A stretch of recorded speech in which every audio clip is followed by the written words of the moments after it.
Rp210.000. Kemudian yang ketiga, penerimaan ibu-ibu pada hari Rabu sebesar Rp498.500. Kemudian yang keempat, penerimaan dari kas donatur tetap sebesar Rp300.000. Kemudian pengeluaran. Yang pertama, pengeluaran fungsional mingguan sebesar Rp2.050.000.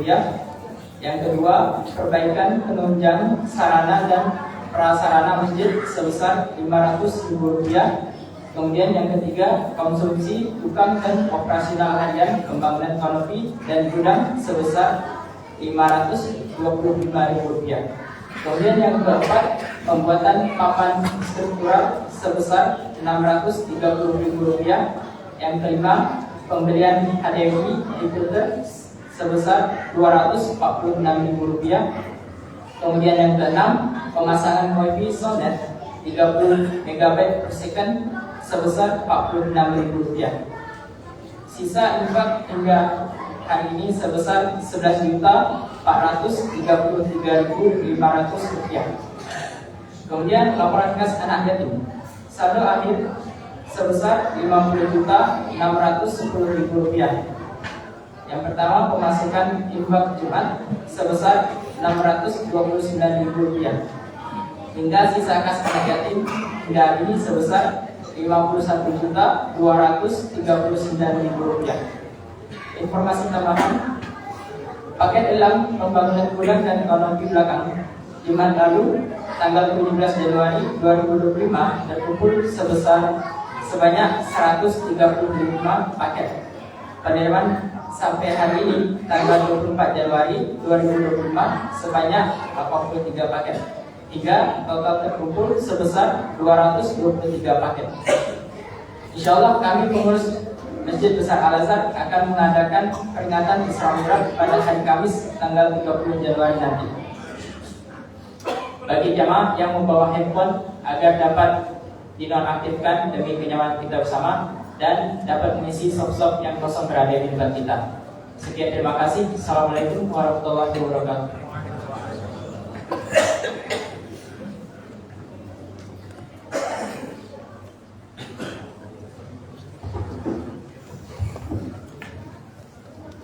Inna Allah wa malaikatahu yusalluna 'alan nabi ya ayyuhalladzina amanu sallu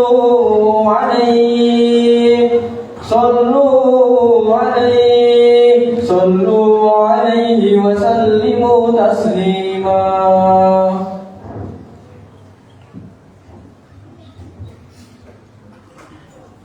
Assalamualaikum warahmatullahi wabarakatuh. Allahu Akbar, Allahu Akbar, Allahu Akbar,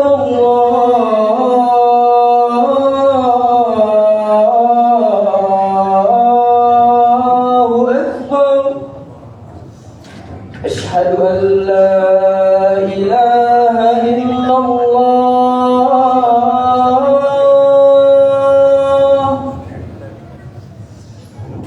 Asyhadu an la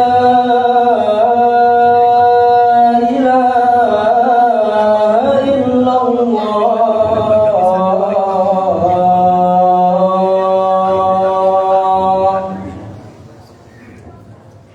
Asyhadu anna Muhammadar Rasulullah.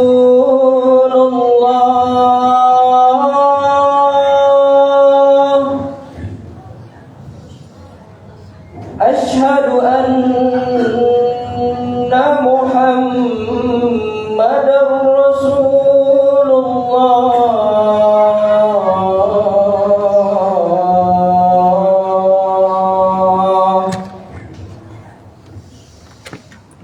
Hayya 'alas shalah.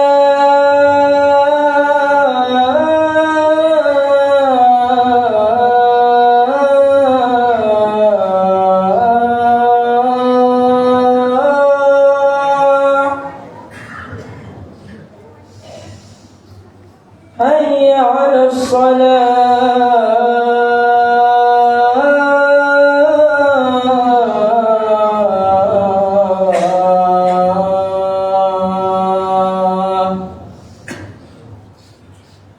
حي على الفلاح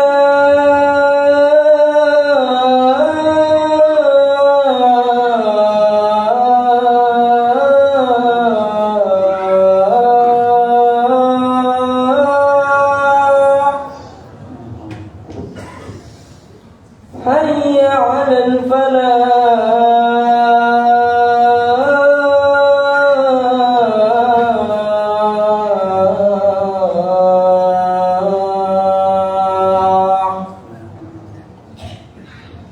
الله أكبر الله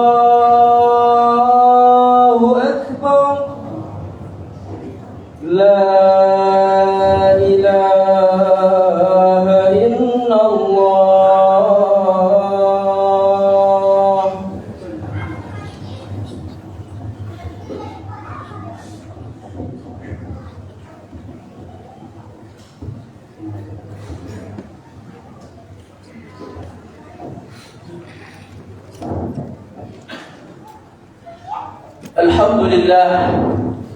الحمد لله رب العالمين والعاقبة للمتقين والصلاة والسلام على أشرف الأنبياء والمرسلين وعلى آله وأصحابه رسول الله أجمعين.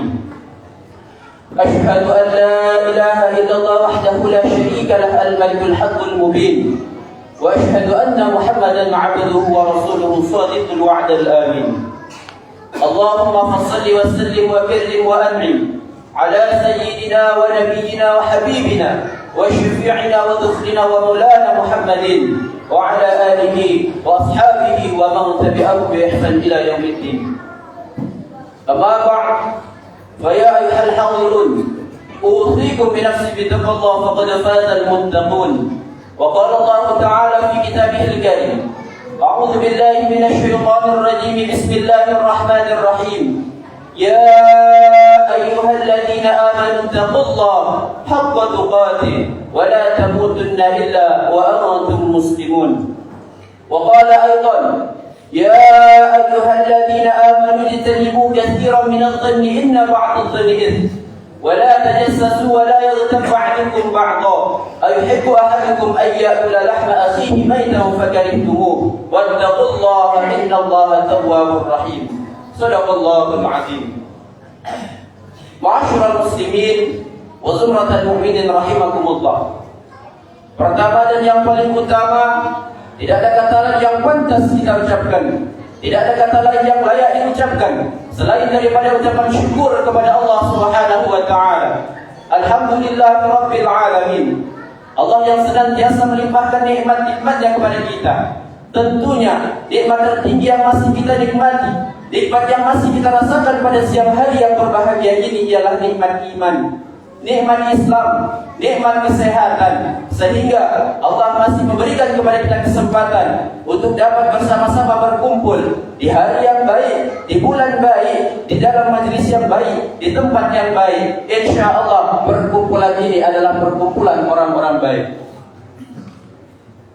Salawat beriring salam kita haturkan buat junjungan alam Nabi besar Muhammad sallallahu alaihi wasallam. Allahumma salli ala sayyidina Muhammad wa ala ali sayyidina Muhammad. Semoga dengan wasilah salawat akan menjadikan salah satu asbab untuk kita memperoleh syafaat baginda Nabi Muhammad dan khusyuk syafaat fi yaumil qiyamah. Amin ya Allah ya rabbal alamin. Ma'asyiral muslimin wa zumratal mu'minin rahimakumullah. Di atas mimbar yang mulia, khatib berwasiat kepada kita semuanya, terlebih khusus kepada diri khatib pribadi yang menyampaikan. Mari senantiasa kita tingkatkan keimanan dan ketakwaan kita kepada Allah Subhanahu wa taala.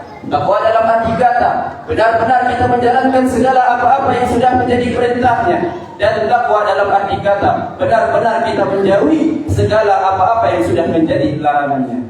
Ma'asyiral muslimin wa zumratal mu'minin rahimakumullah. Saat ini banyak sekali kita bisa mendengarkan, kita bisa menyaksikan bahwa betapa mudahnya lisan seseorang yang suka membuka aib sesama. Mereka senang melempar tudingan, senang mencari-cari kesalahan orang lain, kemudian menyebar luasnya. Dan bahkan hal itu dijadikan lelucon adalah hal yang lucu bagi mereka, tanpa mereka sadari bahwa akan bahaya dari perbuatan itu. Mereka berbicara tanpa memperindah larangan agama.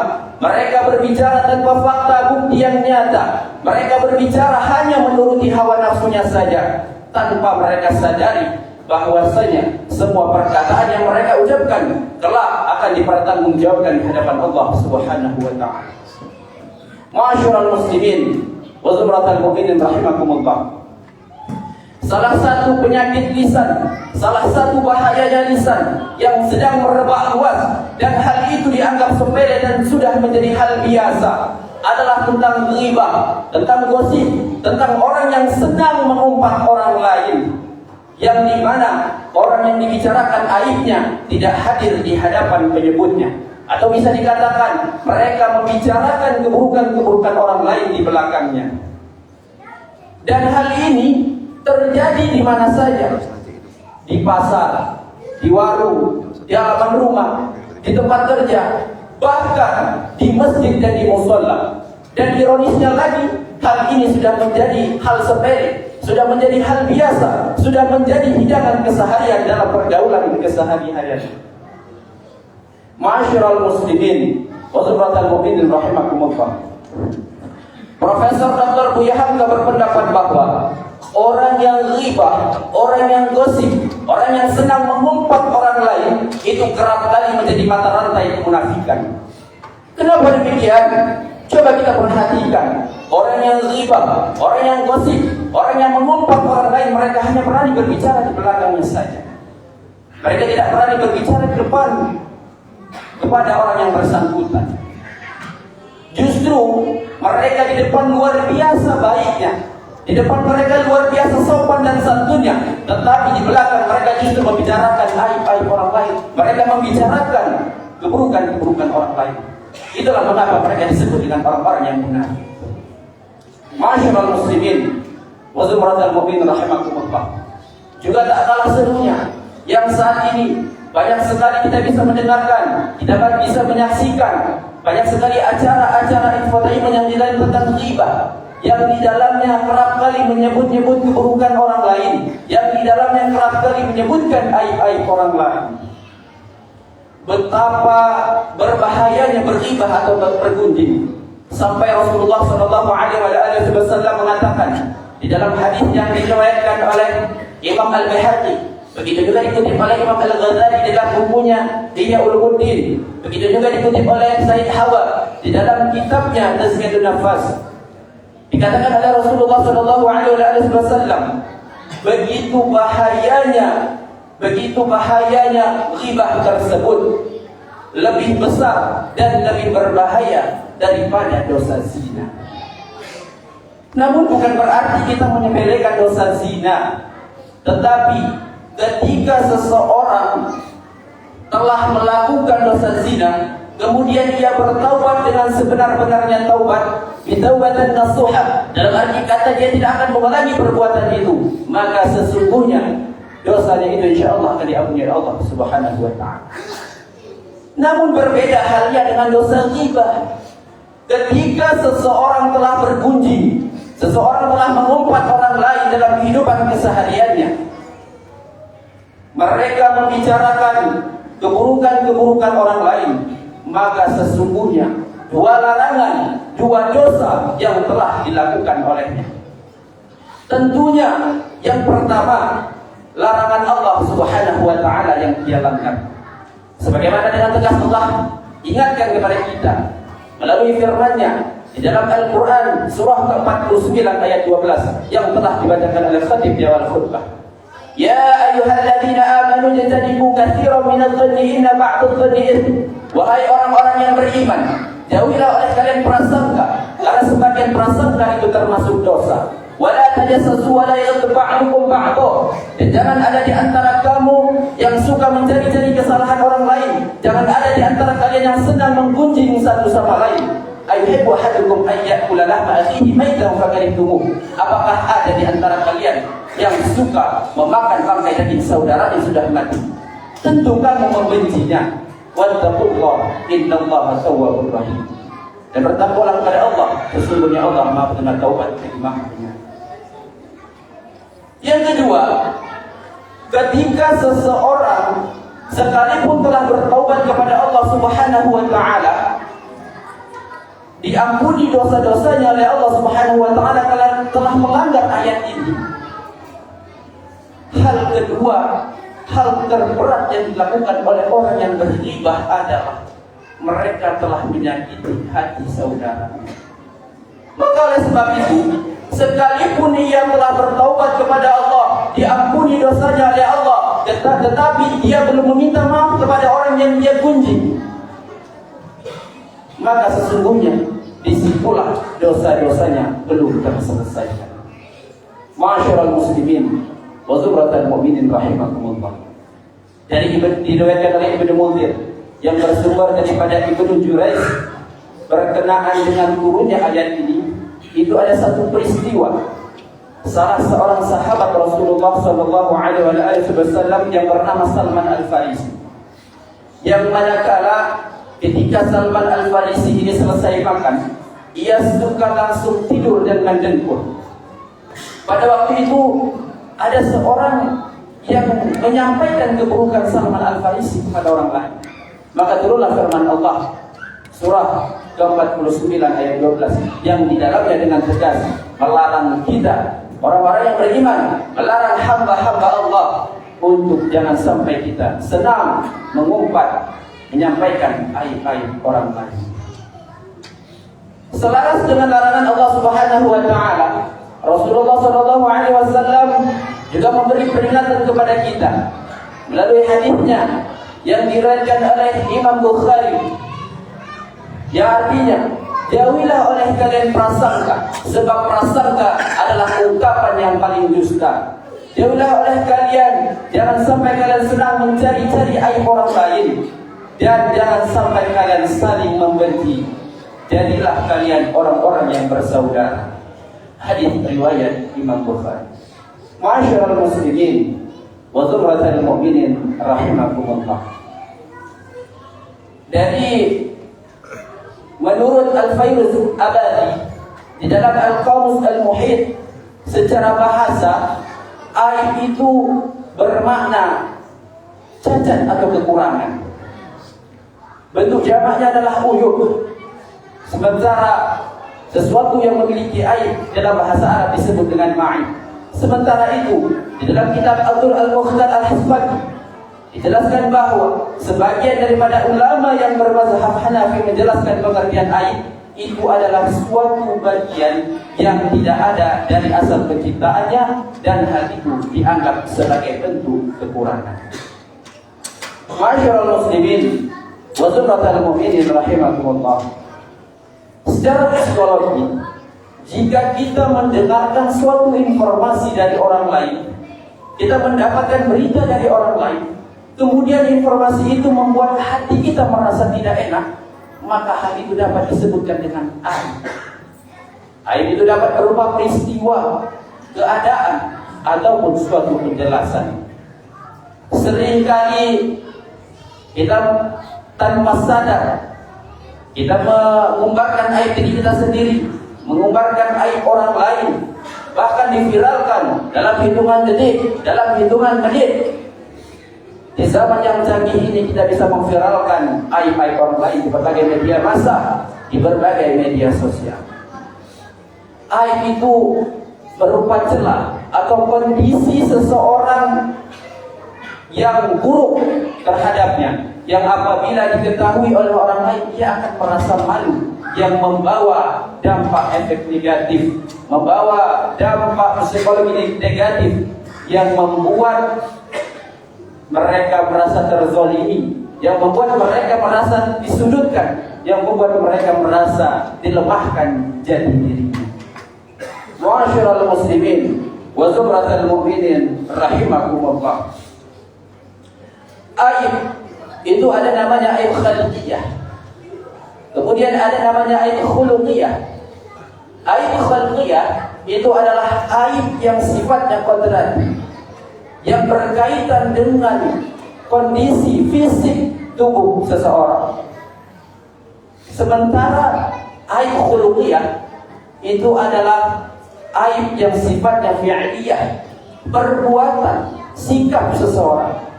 Aib khuluqiyah misalnya di dalam tubuh seseorang terdapat cacat atau kekurangan yang apabila diketahui oleh orang lain ia akan merasa malu. Sementara aib khuluqiyah misalnya seseorang yang senang melakukan perbuatan kemaksiatan, baik secara sembunyi-sembunyi maupun secara terang-terangan. Ma'asyiral muslimin wa zumratal mu'minin rahimakumullah. Rasulullah sallallahu alaihi wasallam bersabda di dalam hadis yang diriwayatkan oleh Imam Muslim yang artinya, barang siapa yang mampu menutup aib orang lain, maka Allah akan menutup aibnya di dunia wal akhirah, baik itu aibnya di dunia sampai di akhirat. Menutup aib orang lain bukan hanya mendapatkan keutamaan ditutupi aibnya oleh Allah di dunia dan di akhirat, tetapi dengan kita bisa menjaga aib orang lain, itu seperti kita menghidupkan bayi yang dikubur hidup-hidup. Sebagaimana yang disinyalir oleh hadis Nabi sallallahu alaihi wasallam yang diriwayatkan oleh Imam Abu Dawud yang artinya, jika kalian mendengar atau melihat, menyaksikan aib orang lain, kemudian kalian menutupi aib tersebut, maka seakan-akan kita menghidupkan bayi yang dikubur hidup-hidup. Ma'asyiral muslimin wa zumratal mu'minin rahimakumullah. Untuk itu, marilah kita jauhi ghibah, kita jauhi prasangka buruk, kita jauhi mengumpat orang lain, menggunjing, menyampaikan aib orang lain. Pikirkanlah aib diri sendiri yang begitu banyak tanpa memikirkan aib orang lain. Jagalah aib orang lain sebagaimana kita menjaga aib diri sendiri. Ada satu amalan doa yang sering diamalkan oleh Rasulullah sallallahu alaihi wasallam di waktu pagi dan di waktu petang, sebagaimana yang diriwayatkan oleh Ibnu Umar radhiyallahu anhu. Bismillahirrahmanirrahim. Allahumma inni as'aluka al-afiyah fid dunya wal akhirah. Allahumma inni as'aluka al-'afwa wal 'afiyah fid din wal dunya wa ahli wa mali. Allahumma astur awrati. Ya Allah, sesungguhnya aku memohon kepadamu afiat di dunia dan di akhirat. Ya Allah, sesungguhnya aku memohon kepadamu afwa dan afiat untuk urusan agamaku, urusan duniaku, urusan keluargaku, urusan hartaku. Ya Allah, tutupilah aib-aibku. Pesan terakhir daripada khatib, marilah senantiasa kita menjaga aib diri kita sendiri, menjaga aib orang lain, tutupi aib orang lain sebagaimana kita menutupi aib orang lain. Pikirkanlah aib diri sendiri yang begitu banyak tanpa harus kita memikirkan aib orang lain. Demikianlah khutbah yang singkat ini. Semoga yang sedikit ini bisa bermanfaat untuk kita semuanya, terlebih-lebih khusus kepada diri khatib pribadi yang menyampaikan. Unzur maqala wa la tanzur man qala. Lihatlah apa yang disampaikan, jangan lihat siapa yang menyampaikan. Aqulu qawli hadza fastaghfiru wallahil azim li wa lakum wa lisa'iril muslimin wal muslimat wal mu'minin wal mu'minat fastaghfiru innahu huwal ghafurur rahim. Allahumma shalli ala sayyidina Muhammad wa ala ali sayyidina Muhammad sayyidil awwalin wal akhirin wa sallim radiyallahu tabaraka wa ta'ala an kulli sahabati rasulillahi ajma'in.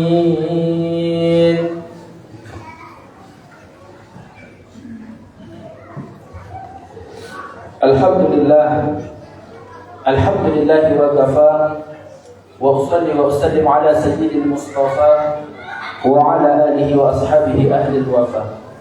أشهد أن لا إله إلا الله وحده لا شريك له، وأشهد أن محمدا عبده ورسوله لا نبي بعده. أشهد أن لا إله إلا الله وحده لا شريك له، وأشهد أن محمدا عبده ورسوله لا نبي بعده. اللهم صل على سيدنا محمد وعلى آل سيدنا محمد. فيا أيها الحاضرون، أوصيكم بنفسي بتقوى الله فقد فاز المتقون. اتقوا الله اتقوا الله اتقوا الله حق تقاته ولا تموتن إلا وأنتم مسلمون. وقال الله تعالى في كتابه الكريم: إن الله وملائكته يصلون على النبي يا أيها الذين آمنوا صلوا عليه وسلموا تسليما.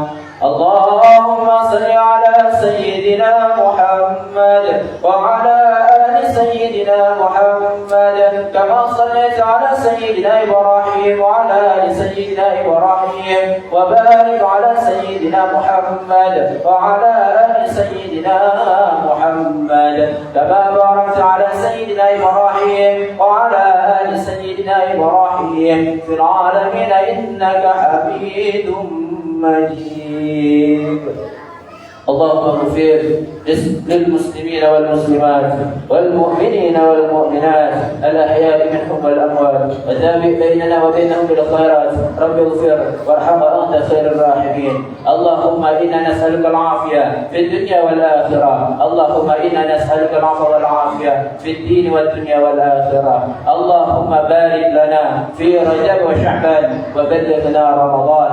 ربنا آتنا في الدنيا حسنة وفي الآخرة حسنة وقنا عذاب النار.